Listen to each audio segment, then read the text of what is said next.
मीराबाई मीराबाई का जन्म 1498 ईस्वी में मेहड़ा जिले के चौकारी नामक ग्राम में हुआ था।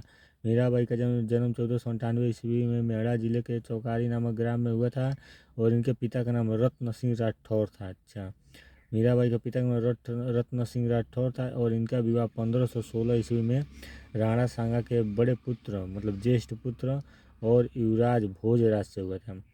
मतलब मीराबाई का विवाह किसके साथ हुआ था? भोजराज के साथ हुआ था। भोजराज कौन था? राणा सांगा के ज्येष्ठ पुत्र था। अपने पति की मृत्यु के उपरांत ये पूर्णतः धर्म परायण और जीवन व्यतीत करने लगी। मीराबाई मीराबाई क्या हुआ? अपने पति की मृत्यु के बाद धर्म परायण जीवन व्यतीत करने लगी और इन्होंने कृष्ण की उपासिका हो गई। ये क्या हो गई? ये कृष्ण की उपासना प्रेमी और पति के रूप में की। कृष्ण की पूजा करने लगे, उन्हें उनकी उपासना करने लगे और प्रेमी और पति के रूप में करने लगे। इनके भक्ति गीत मुख्यतः ब्रज भाषा और आंशिक रूप से राजस्थानी में लिखे गए हैं। मीराबाई का जो क्या है भक्ति गीत है ज़्यादातर ब्रज भाषा और आंशिक रूप से राजस्थानी में लिखे गए हैं तथा इनकी कुछ कविताएं राजस्थानी में है। इनकी कुछ कविताएं क्या है? राजस्थानी में है। मीराबाई की मृत्यु 1546 ईस्वी में द्वारका में हो गई। बहुत बढ़िया जवाब हुई।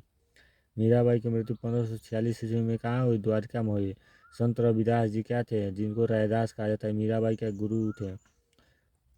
संत रविदास को क्या मीराबाई का गुरु माना जाता है, जिन्हें रविदास जी या रविदास कहा जाता है। रविदास ये जाति से चमार थे। रविदास क्या थे? जाति से चमार थे और बनारस के रहने वाले थे।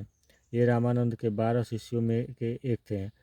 रविदास क्या थे? ये रामानंद के 12 शिष्यों में से एक थे। इनके पिता का नाम रघु था तथा माता का नाम घुरबिनिया था। संत रविदास जी के माता का नाम घुरबिनिया था और पिता का नाम रघु। ये जूता बनाकर जीविकोपार्जन करते थे। तरीके ये जूता बनाकर क्या करते थे? जीविकोपार्जन करते थे। और इनकी शिष्य कौन थी? इनकी शिष्य मीराबाई थी। मीराबाई के गुरु का नाम रविदास, जिन्हें गुरु संत रविदास जी भी कहा जाता है, मन नाम है, और रविदास भी कहा जाता है। ये जूता बनाकर जीविकोपार्जन कर